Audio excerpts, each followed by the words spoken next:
미안해, 영자야. 하지만 너도 곧 알게 될 거야. 돈 앞엔 우정도 사랑도 다 부질없다는 걸. 20년을 자매처럼 지낸 명숙이가 내 눈을 똑바로 보며 했던 말입니다. 아니, 정확히는 제가 정신줄을 놓았다고 믿고 내뱉은 독설이었죠. 제 남편은 그 옆에서 명숙이의 어깨를 감싸 안으며 낄낄거리고 있었습니다. 여보, 걱정 마. 당신이 좋아하는 저산 너머 공기 좋은 요양원으로 보내줄게. 거기 가면 친구들도 많고 좋을 거야. 그 역겨운 두 사람의 목소리를 들으며 저는 입술이 터지도록 깨물어야 했습니다. 당장이라도 벌떡 일어나 저들의 머리채를 휘잡고 싶었지만 저는 초점 없는 눈으로 허공을 응시하며 침을 한 줄기 흘렸습니다. 그래, 더 방심해라. 너희가 내 노후 자금을 뺏으려고 샴페인을 터뜨릴 때 나는 너희들의 무덤을 파고 있을 테니까. 사건의 시작은 3개월 전이었습니다. 20년 지기 절친 명숙이의 생일이었죠. 혼자 사는 명숙이가 외로울까봐 저는 남편 몰래 비싼 금팔찌 하나를 사들고 그녀의 오피스텔로 향했습니다. 명수가 서프라이즈 하고 외치려던 제 손이 현관문 앞에서 굳어버렸습니다. 도어락이 살짝 열려 있었고 그 틈으로 제 남편의 웃음소리가 들려왔거든요.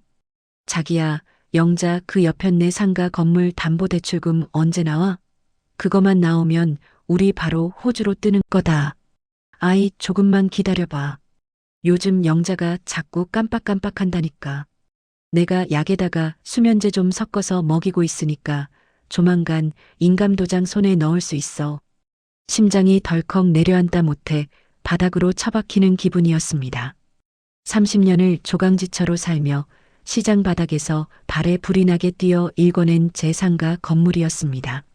남편 사업 자금 대준다고 내준 돈만 해도 수억인데 이제는 제 노후를 통째로 팔아 내 친구와 도망을 가겠다니요.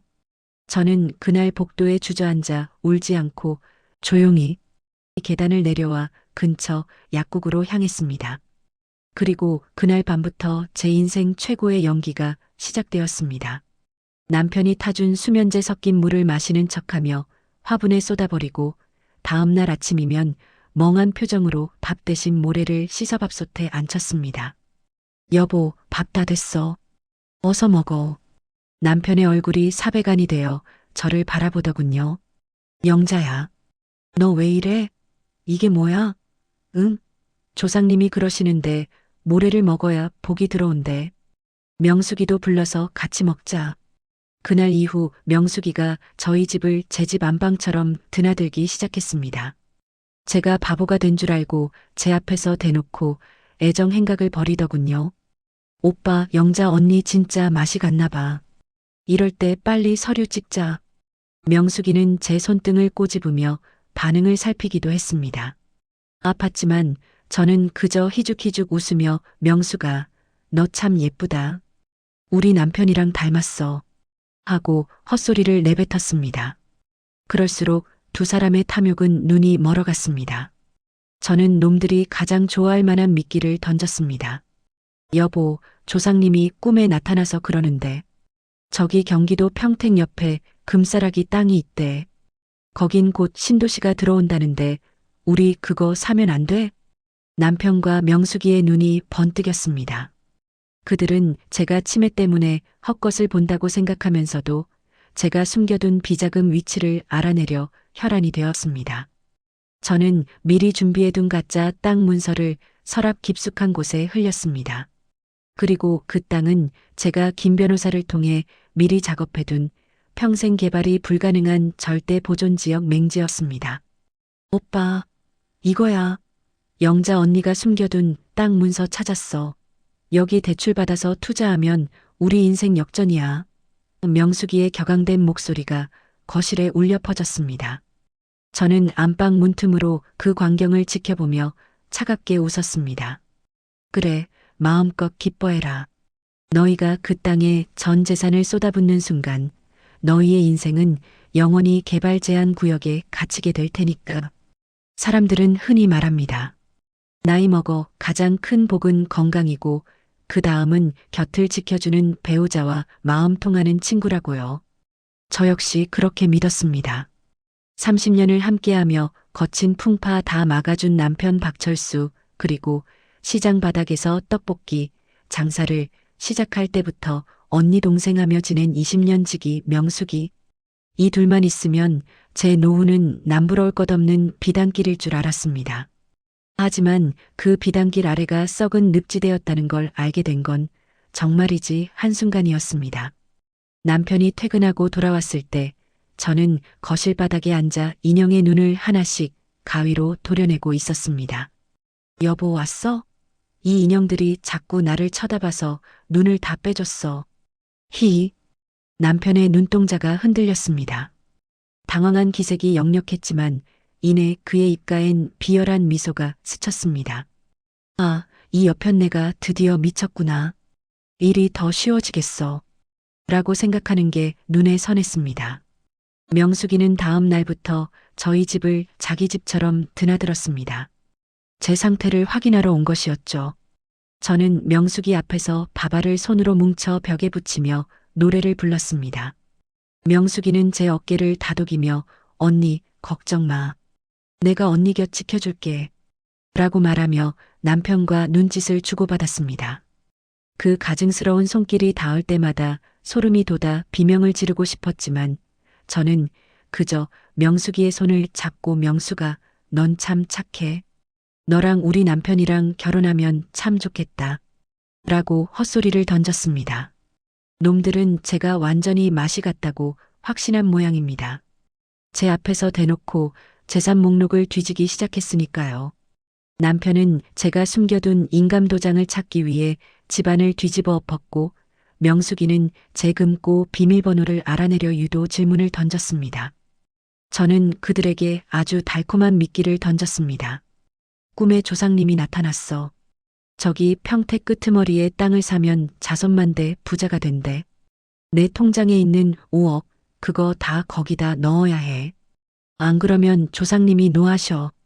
남편의 눈이 뒤집혔습니다. 5억. 제가 죽자 살자 모은 비자금의 존재를 알게 된 그는 명숙이와 함께 즉시 움직이기 시작했습니다. 하지만 그들은 몰랐을 겁니다.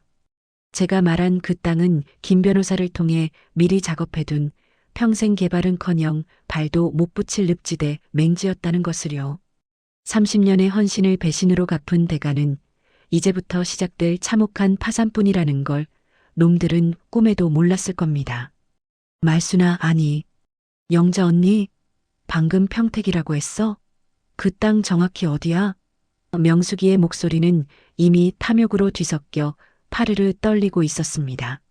제 남편 철수놈은 아예 제 앞에 무릎을 굽히고 앉아 제 손을 꼭 잡더군요. 30년 살면서 제 손 한번 따뜻하게 잡아준 적 없던 인간이 돈 냄새를 맡으니 세상에 둘도 없는 애처가 흉내를 냅니다. 응, 평택. 거기 조상님이 황금 송아지를 묻어놨대. 나한테만 알려준 거야. 명수가 너만 알고 있어야 해. 우리 남편한테도 말하지 마. 저는 일부러 남편을 옆에 두고도 명숙이에게만 속삭였습니다. 남편 놈의 눈에 불꽃이 튀는 게 보였습니다. 제 치매 증상을 이용해 정보를 독점하려는 두 사람 사이에 미묘한 균열을 만드는 것, 그것이 제 첫 번째 작전이었습니다. 철수는 그날 밤 제가 잠든 척 코를 골자마자 베란다로 나가 명숙이에게 전화를 걸었습니다. 야, 명숙아. 들었지? 평택이야. 그 여편네가 숨겨둔 5억 통장, 그거랑 상가 대출금 합치면 평택 땅 절반은 살 수 있어. 우리 그거 사고 바로 호주로 뜨는 거다. 알았어? 창밖 어둠 속에서 들려오는 남편의 속삭임은 뱀의 혀처럼 징그럽게 제 귓가를 감쌌습니다. 저는 이불 속에서 허벅지를 꼬집었습니다. 지금 일어나 저 인간의 목을 조르고 싶은 충동을 누르기 위해서였죠. 다음 날부터 저는 김 변호사와 치밀하게 움직였습니다. 김 변호사는 20년 전 제가 시장에서 밥을 먹여 키웠던 이제는 대형 로펌의 에이스가 된 청년이었죠. 사모님 계획대로 평택의 그 늪지대 맹지를 기획 부동산 매물처럼 꾸며놓았습니다. 겉보기엔 신도시 예정지 바로 옆이지만 법적으로는 영구 보존 구역이라 삽 한 자루도 못 드는 땅이죠. 저들이 미끼를 물까요? 물 거야. 탐욕의 눈먼 쥐들은 치즈 앞에 놓인 덫을 보지 못하거든. 저는 지방 곳곳에 가짜 개발 계획도 사본과 평택 금사리 투자 비망록이라는 노트를 흘려두었습니다. 명숙이는 저희 집에 올 때마다 화장실에 가는 척하며 그 노트들을 핸드폰으로 찍어댔습니다. 남편은 제가 잠든 사이 제 지문으로 핸드폰 잠금을 해제해 은행 잔고를 확인하더군요. 드디어 결전의 날. 저는 거실 한복판에서 앨범을 찢으며 소리를 질렀습니다. 안 돼. 내 금사리 땅. 누가 뺏어가려고 해. 빨리 도장 찍어야 해. 남편과 명숙이가 달려왔습니다. 영자야, 진정해. 우리가 도와줄게. 도장 어디 있어? 우리가 대신 찍어줄게. 저는 침을 흘리며 서랍장 밑바닥을 가리켰습니다. 그곳엔 제가 미리 넣어둔 인감 도장이 있었죠. 하지만 그건 제 재산을 넘기는 도장이 아니었습니다. 남편 명의의 모든 예금과 명숙이가 가진 오피스텔 담보대출을 맹지 투자에 쏟아붓게 만드는 위임장이 포함된 계약서였습니다. 여보, 여기 지장 찍으면 되는 거지? 응? 철수는 제 손가락에 인주를 묻혀 강제로 종이에 눌렀습니다. 그 순간 남편 놈의 얼굴에는 승리자의 미소가 번졌고 명숙이는 이미 호주에서 살 대저택을 상상하는지 콧노래를 흥얼거리더군요. 언닌 잘했어. 이제 언니는 푹 쉬기만 해. 우리가 다 알아서 할게. 명숙이가 제 등을 토닥였습니다. 그 손길은 독사의 몸짓보다 더 차가웠지만 저는 그저 아이처럼 웃으며 응, 황금송아지. 우리 다 같이 부자 되는 거지? 라고 대답했습니다. 그들은 몰랐습니다. 그들이 찍은 그 도장이 30년 쌓아온 제 재산을 가져가는 열쇠가 아니라 그들이 평생 모은 비자금과 대출금을 쓰레기 땅에 묻어버리는 사형 선고였다는 사실을요. 그날 오후 남편과 명숙이는 은행으로 달려가 제 통장과 자신들의 자금을 합쳐 무려 15억 원을 평택 늪지대에 쏟아부었습니다. 그 땅은 이제 그들의 이름으로 등기되겠지만 단 1원어치의 가치도 없는 흙덩어리일 뿐입니다. 은행 문을 나서는 두 사람의 뒷모습을 멀리서 지켜보며 저는 휠체어에서 천천히 일어났습니다. 다리에 힘이 바짝 들어갔습니다. 박철수, 명수가 축하해. 너희들의 전 재산이 지옥행 티켓으로 바뀌었네. 이제 남은 건 단 하나. 그들이 가장 행복해하는 순간에 가장 처참하게 바닥으로 내동댕이 치는 최종 심판뿐이었습니다. 여보, 드디어 평택 땅 잔금 다 치렀어. 이제 우리 인생에 꽃길만 남았다고. 남편 박철수의 목소리가 거실 가득 울려 퍼졌습니다. 평소엔 집구석에 들어오기도 싫어하던 인간이 오늘은 최고급 샴페인 한 병과 일식 코스 요리를 배달시켜 놓고 입이 귀에 걸려 있더군요. 그 옆에는 명숙이가 이미 제 옷장에서 몰래 꺼내 입은 실크 원피스를 뽐내며 앉아 있었습니다. 오빠, 이제 이 지긋지긋한 집도 안녕이네. 호주 가면 수영장 딸린 집부터 사자. 아, 참. 영자 언니는 어떻게? 오늘 요양원에서 데리러 온다고 했지? 명숙이가 와인잔을 부딪히며 가볍게 물었습니다. 그들의 대화 속에서 저는 이미 살아있는 사람이 아니었습니다. 그저 처분해야 할 짐짝 혹은 보험금을 타내기 위한 수단에 불과했죠. 저는 안방 문 뒤에서 그 광경을 소리 없이 지켜보았습니다. 3개월간의 바보 연기 동안 제 영혼은 이미 수천 번도 더 난도질 당했지만 오늘을 위해 참았습니다. 응, 좀 있으면 사설 구급차 올 거야. 정신병원 독방으로 예약해뒀으니까 거기 처박아 두면 쥐도 새도 모르게 가겠지. 도장도 다 찍었겠다. 이제 우리 앞길 막을 건 아무것도 없어. 철수가 샴페인 코르크를 뻥하고 터뜨렸습니다. 거품이 솟구치고 두 사람이 희낙낙거리는 그 순간 저는 천천히 방문을 열고 나갔습니다. 하지만 평소처럼 초점 없는 눈으로 침을 흘리는 바보 영자가 아니었습니다. 허리를 꼿꼿이 펴고 눈빛엔 서슬 퍼런 칼날을 품은 채 또박또박 소리를 내며 그들에게 다가갔습니다. 축배를 들기엔 좀 이른 것 같은데, 박철수 씨? 그리고 명수가, 내 원피스가 너한텐 좀 끼는 것 같다? 순간 거실에 정적이 흘렀습니다. 샴페인을 들이켜던 철수가 사례가 들려 쿨럭거렸고, 명수기는 들고 있던 와인잔을 바닥에 떨어뜨렸습니다. 쨍그랑 유리 깨지는 소리가 마치 그들의 파멸을 알리는 종소리처럼 들렸습니다. 여보, 당신 정신이 돌아온 거야? 철수가 하얗게 질린 얼굴로 뒷걸음질 쳤습니다. 저는 식탁 의자를 당당하게 끌어당겨 앉아 그들이 차려놓은 비싼 참치회 한 점을 입에 넣었습니다. 정신? 나 정신 나간 적 없어. 너희 둘이 내 오피스텔에서 호주로 튈 모의하던 그날부터 내 정신은 그 어느 때보다 맑았거든. 명수기가 부들부들 떨며 소리를 질렀습니다. 언니, 이게 다 무슨 소리야? 치매라며. 병원 진단서도 뗐잖아. 그 진단서? 내가 김 변호사랑 짜고 만든 가짜야. 너희가 내 재산 빼돌리려고 안달복달하는 꼴이 너무 우스워서 내가 장단 좀 맞춰준 거지. 아, 참. 너희가 전 재산 다 털어서 산 그 평택 땅 말이야. 그거 조상님이 점지해준 땅 아니야. 내가 김 변호사 통해서 내놓은 절대 보존 구역 맹지거든. 너희가 산 그 15억짜리 땅, 지금 당근마켓에 내놔도 100만 원도 안 할 거야. 남편 철수의 얼굴이 흑빛으로 변했습니다. 뭐라고? 그럴 리 없어. 내가 부동산 가서 확인까지 했는데. 그 부동산 업자? 내 지인이야. 너희가 보고 온 개발 계획도 어젯밤에 내가 프린터로 뽑은 가짜고. 너희는 지금 너희 인생 전체를 찰흙덩어리에 쏟아부은 거야. 축하해, 박철수. 이제 넌 알거지야. 철수가 미친 듯이 달려들어 제 멱살을 잡으려 했습니다. 이 여편네가 진짜 내 돈 내놔. 내 전 재산 내놓으라고. 하지만 그 손이 제 몸에 닿기도 전에 현관문이 부서질 듯 열리며 정장을 입은 사내들이 들이닥쳤습니다. 김 변호사와 형사들이었습니다.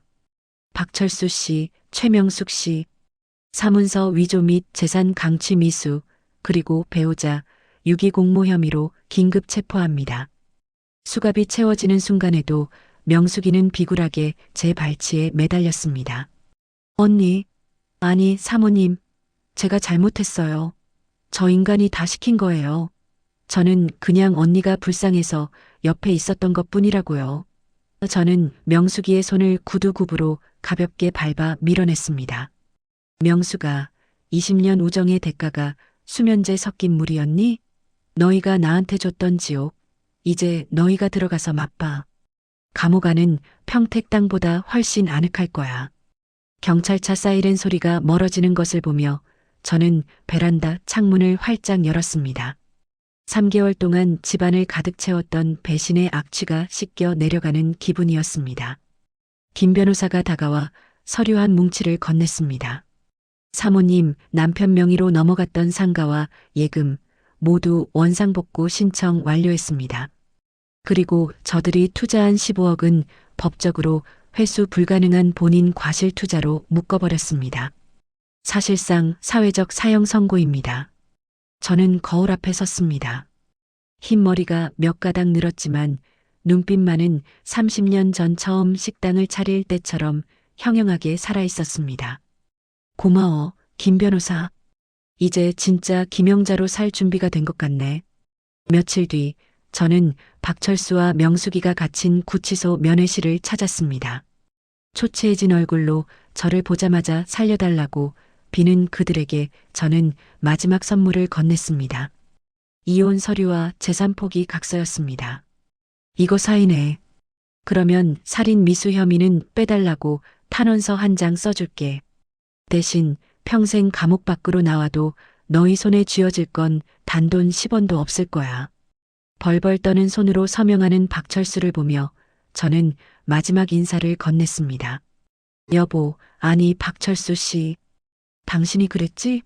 내 운명은 여기까지라고. 틀렸어. 내 운명은 이제부터 시작이야. 당신 운명이 여기서 끝난 거지. 구치소 문을 나서자 눈부신 햇살이 쏟아졌습니다. 저는 시장통에서 가장 큰 상가 건물의 1층, 제가 직접 인테리어한 카페의 간판을 바라봤습니다. 영자의 봄. 이제 저는 누구의 아내도 누군가의 밥줄도 아닙니다. 제 발로 당당히 걷는 제 인생의 주인 김영자입니다. 여러분, 혹시 여러분 곁에도 명숙이 같은 친구나 철수 같은 남편이 있나요? 조심하세요. 하지만 겁내지는 마세요. 여러분이 정신만 똑바로 차린다면 지옥은 그들의 몫이 될 테니까요. 차가운 법정의 나무 의자는 생각보다 딱딱했습니다. 30년 세월을 박철수의 아내로 살며 숱한 풍파를 겪었지만 법정이라는 이 삭막한 공간에 서게 될 줄은 꿈에도 몰랐습니다. 제 옆에는 듬직하게 자란 김 변호사가 서류 가방을 챙기며 저를 안심시키듯 고개를 끄덕였습니다. 잠시 후 수갑을 차고 수의를 입은 두 사람, 박철수와 명숙이가 교도관의 손에 이끌려 들어왔습니다. 불과 몇 주 전까지만 해도 제 재산을 가로채 호주로 떠날 꿈에 부풀어 샴페인을 터뜨리던 그들이었습니다. 하지만 지금 제 눈앞에 있는 건 초췌하다 못해 비굴함이 뚝뚝 흐르는 두 마리의 가련한 짐승뿐이었습니다. 명숙이는 저와 눈이 마주치자마자 고개를 푹 숙였고 박철수는 여전히 정신을 못 차렸는지 억울하다는 듯 입술을 실룩거렸습니다. 재판이 시작되고 검사의 날카로운 목소리가 법정에 울려 퍼졌습니다. 피고인 박철수는 배우자가 심신미약 상태임을 이용하여 재산을 가로채려 했으며 피고인 최명숙과 공모하여 피해자를 강제 입소시키려 한 정황이 명확합니다. 검사가 증거 자료로 제출한 녹취록에는 그들이 제 앞에서 내뱉었던 그 잔인한 말들이 고스란히 담겨 있었습니다. 그 여편네, 그냥 산속 요양원에 처박아 두면 알아서 죽겠지. 오빠, 서류 빨리 찍어. 냄새나는 노인네 수발 드느라 내 손 다 망가졌단 말이야. 법정 스피커를 통해 흘러나오는 명숙이의 목소리에 방청석에 앉아있던 시니어들이 웅성거리기 시작했습니다. 세상에 저럴 수가 있나? 천벌을 받을 인간들. 이라는 야유가 터져나왔습니다. 저는 눈을 감았습니다. 그 소리들은 제 가슴에 다시 한번 대못을 박았지만 동시에 제가 걸어온 이 복수의 길이 옳았음을 증명해주고 있었습니다. 박철수 측 변호인이 비굴하게 변론을 시작했습니다. 피고인은 평생 아내를 위해 헌신했으며 이번 사건은 일시적인 경제적 어려움으로 인한 실수였을 뿐. 그 말이 끝나기도 전에 저는 자리에서 일어났습니다. 재판장님의 허락을 구하고 발언대에 섰습니다. 제 목소리는 떨리지 않았습니다. 오히려 그 어느 때보다 단단하고 투명했습니다. 존경하는 재판장님, 저는 지난 30년 동안 이 사람의 아내로 살았습니다. 시장에서 남들이 버린 배추 우거지를 주워다 국을 끓여 팔면서도 남편 사업 자금 보태주는 재미로 살았습니다. 제 손마디가 뒤틀리고 무릎 연골이 다 닳아 없어질 때까지 저는 오로지 가족이라는 이름 하나만 보고 달렸습니다. 그런데 이 사람이 저에게 준 대가는 수면제가 섞인 물과 차가운 정신병원 독방이었습니다. 제가 바보 연기를 하며 보낸 지난 6개월은 제 인생에서 가장 길고 고통스러운 시간이었습니다. 하지만 제가 참았던 이유는 단 하나입니다. 배신은 용서할 수 있어도 사람의 목숨을 돈으로 계산하는 악마성을 법의 심판대에 세우고 싶었기 때문입니다. 제 발언이 끝나자 법정 안은 찬물을 끼얹은 듯 고요해졌습니다. 박철수는 결국 무릎을 꿇고 통곡하기 시작했습니다. 영자야, 내가 잘못했어. 한 번만 살려줘. 우리 정이 있잖아. 하지만 그 통곡 소리는 저에게 더 이상 아무런 울림을 주지 못했습니다. 저 인간이 우는 건 저에 대한 미안함 때문이 아니라 평생 모은 돈을 잃고 감옥에 가야 하는 자신의 처지가 서러워서라는 걸 너무 잘 알기 때문입니다. 결국 재판장은 엄중한 판결을 내렸습니다. 박철수 징역 5년, 최명숙 징역 3년. 그리고 제가 신청한 재산상속권 상실 및 모든 명예 이전 무효 판결이 내려졌습니다. 법정을 나서는 길 명숙이가 저를 향해 언니가 나한테 어떻게 이래? 라며 악을 썼지만 저는 뒤도 돌아보지 않았습니다. 쓰레기는 치웠으니 이제 깨끗해진 집을 정리할 시간이었으니까요. 한 달 뒤 저는 남편과 명숙이가 그토록 탐냈던 제 상가 건물 1층에 작은 가게를 열었습니다. 대단한 프랜차이즈도 아니고 화려한 카페도 아닙니다. 그저 제가 평생 가장 잘해왔던 일, 따뜻한 밥 한 끼를 대접하는 영자의 봄이라는 식당입니다. 개업 첫날 저는 새벽 시장에 나가 가장 신선한 나물과 고기를 샀습니다. 30년 전 처음 식당을 열 때처럼 가슴이 설렜습니다. 하지만 이번엔 누군가의 빚을 갚기 위해서가 아니라 오로지 저 자신을 위해 요리를 했습니다. 어서 오세요. 영자의 봄입니다. 문을 열고 들어오는 손님들에게 저는 환한 미소를 지었습니다. 사람들은 제 밥상에서 위로를 받았고 저는 사람들의 웃음소리에서 제 이름을 되찾았습니다. 어느 날 저녁 가게 문을 닫고 혼자 테이블에 앉아 따뜻한 차 한 잔을 마시고 있었습니다. 문득 창밖에 비친 제 얼굴을 보았습니다. 예전엔 남편 비위 맞추느라 돈 걱정하느라 늘 미간에 주름이 잡혀 있었는데 지금의 저는 참 편안해 보였습니다. 영자야, 고생 많았다. 이제 진짜 내 인생을 살아. 저는 스스로에게 말을 건넸습니다. 누군가의 아내도 누군가의 엄마도 아닌 오로지 김영자라는 이름 석자로 서 있는 지금 이 순간이 제 생애 가장 빛나는 순간임을 깨달았습니다. 가끔씩 교도소에서 박철수의 편지가 날아옵니다. 용서해달라, 나가면 잘하겠다. 돈이 없어서 영치금도 없다. 구구절절한 사연들이 적혀 있지만 저는 읽지도 않고 파쇄기에 넣습니다. 과거의 기억을 갈아버리는 기분은 생각보다 경쾌했습니다. 여러분, 나이가 들었다고 해서 배신을 참아야 하는 것은 아닙니다. 가족이라는 이름으로 당신의 희생을 당연하게 여기는 사람들에게 당신의 인생을 내주지 마세요. 늦었다고 생각할 때가 가장 빠를 때라는 말, 식상하지만 진실입니다. 저는 이제 매일 아침 거울을 보며 화장을 하고 예쁜 옷을 입고 식당으로 나갑니다. 제 다리로 당당히 걷고 제 손으로 번 돈으로 좋아하는 꽃을 삽니다. 30년의 긴 겨울이 지나고 제 인생에도 비로소 진짜 봄이 찾아왔습니다. 이 긴 사연을 들어주신 여러분도 혹시 지금 마음속에 추운 겨울을 품고 계신다면 힘내세요. 당신은 충분히 사랑받을 자격이 있고 당신의 이름은 그 무엇보다 소중합니다. 김영자가 응원하겠습니다. 당신의 찬란한 봄날을 위해서요. 가게 문을 연 지 벌써 1년이 지났습니다. 영자의 봄은 이제 동네에서 모르는 사람이 없는 명소가 되었습니다. 하지만 이곳은 단순히 밥을 파는 식당이 아닙니다. 저처럼 남편에게, 자식에게 혹은 평생 믿었던 친구에게 배신당해 마음 둘 곳 없는 시니어들이 모여 서로의 상처를 보듬는 치유의 광장이 되었죠. 오늘도 아침 일찍 가게 앞마당에 물을 뿌리고 노란 국화 화분을 정리하는데 낯익은 얼굴이 보였습니다. 1년 전 저처럼 남편의 외도로 전 재산을 잃을 뻔했던 단골 손님 정숙 씨였습니다. 그녀는 이제 제 가게의 든든한 주방 실장이자 가장 친한 친구가 되었습니다. 언니, 오늘도 일찍 나오셨네. 이 꽃처럼 언니 얼굴도 활짝 폈어.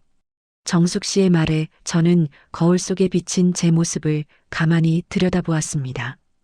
예전의 김영자는 어디 가고 눈가에 잔주름조차 우아하게 느껴지는 한 여성이 서 있었습니다. 30년 동안 저는 제 얼굴을 제대로 들여다본 적이 없었습니다. 그저 남편의 안색을 살피고 명숙이의 비위를 맞추느라 제 속이 썩어가는 줄도 몰랐으니까요. 점심시간이 되자 식당은 활기로 가득 찼습니다. 김이 모락모락 나는 정갈한 나물 비빔밥과 구수한 된장찌개 냄새가 가게 안을 채웠습니다. 손님들은 제 밥상을 받으며 영자 씨 손맛은 정말 약이야, 약. 이라며 칭찬을 아끼지 않습니다. 저는 그분들에게 밥을 건네며 한마디씩 보탭니다. 천천히 드세요. 자신을 대접하는 밥상이 세상에서 가장 귀한 법이니까요. 그때였습니다. 가게 문이 조심스럽게 열리고 웬 남루한 차림의 젊은 남자가 들어왔습니다. 박철수의 전처소생, 즉 제가 가슴으로 낳아 키웠던 아들 민수였습니다. 아버지가 감옥에 가고 집안이 풍비박산나자 저를 외면했던 아들이었습니다. 어머니, 민수는 고개를 들지 못한 채 제 앞에 섰습니다.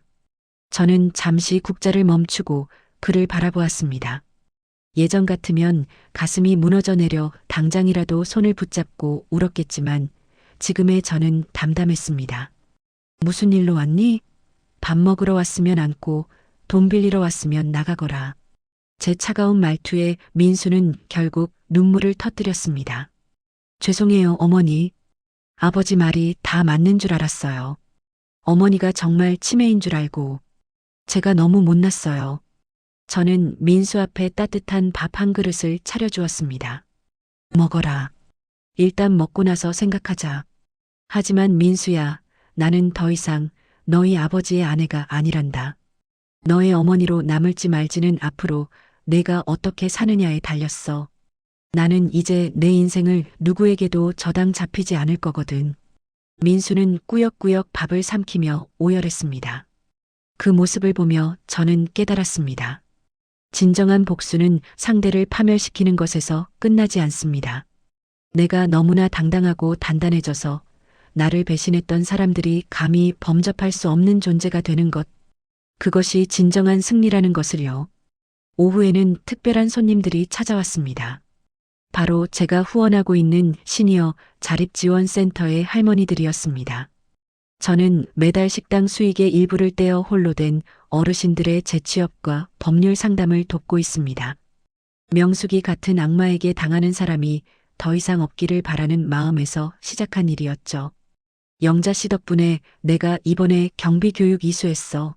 내 힘으로 돈 벌 수 있다니 꿈만 같아. 한 할머니가 제 손을 꼭 잡으며 말씀하셨습니다. 그 거친 손마디에서 저는 제 과거를 보았고 또한 희망을 보았습니다. 30년 전 시장 바닥에서 외롭게 싸우던 저에게 누군가 이런 손길을 내밀어줬다면 얼마나 좋았을까 하는 생각이 들었습니다. 하지만 괜찮습니다. 이제 제가 그 손길이 되어줄 수 있으니까요. 저녁 노을이 길게 들이울 무렵 저는 가게 문을 닫고 근처 공원으로 산책을 나갔습니다. 예전엔 남편 저녁 차려주러 가느라 노을이 예쁜지도 모르고 뛰어다녔는데 이제는 벤치에 앉아지는 해를 온전히 감상합니다. 문득 가방 속에서 진동이 울렸습니다. 김 변호사였습니다. 사모님, 박철수 씨가 형기를 마치고 가출소했다는 소식이 들립니다. 혹시라도 연락이 오면 바로 말씀하세요. 걱정 마요, 김 변호사. 그 사람은 이제 제 인생의 배경조차 되지 못해요. 그가 어디서 무얼 하든 제 봄날은 멈추지 않을 테니까요. 전화를 끊고 저는 크게 숨을 들이켰습니다. 공기 속에 섞인 흙냄새와 풀냄새가 너무나 달콤했습니다. 배신은 저에게 지옥을 맛보게 했지만 역설적으로 그 지옥 덕분에 저는 제 인생의 진정한 가치를 발견했습니다. 남편의 아내, 아이들의 엄마라는 껍데기를 벗어던지고 나니 비로소 김영자라는 알맹이가 보였습니다. 저는 이제 압니다. 나이 60, 70이 되어도 우리는 다시 시작할 수 있습니다. 무릎이 아프고 눈이 침침해져도 우리 마음속의 자존감은 늙지 않습니다. 혹시 지금 이 영상을 보며 눈물 짓고 계신 분이 있다면 제 손을 잡으세요. 당신은 혼자가 아닙니다. 어둠이 내리고 가로등이 하나둘 켜졌습니다. 저는 집으로 돌아가는 길에 꽃집에 들러 붉은 장미 한 송이를 샀습니다. 누구에게 선물하기 위해서가 아닙니다. 오늘 하루도 열심히 살아낸 세상에서 가장 소중한 나 자신에게 주는 선물입니다. 영자야, 사랑한다. 참 장하다. 스스로에게 건네는 이 한마디가 그 어떤 위로보다 따뜻하게 제 가슴을 적셨습니다. 나의 20년 우정과 남편을 폐기 처분한 자리에는 이제 나 자신에 대한 사랑과 당당한 독립심이 싹텄습니다. 영자의 봄은 이제 시작입니다. 그리고 이 봄은 결코 지지 않을 것입니다. 여러분의 인생에도 반드시 찬란한 봄이 찾아오길 간절히 기도합니다. 지금까지 제 긴 이야기를 끝까지 들어주셔서 감사합니다.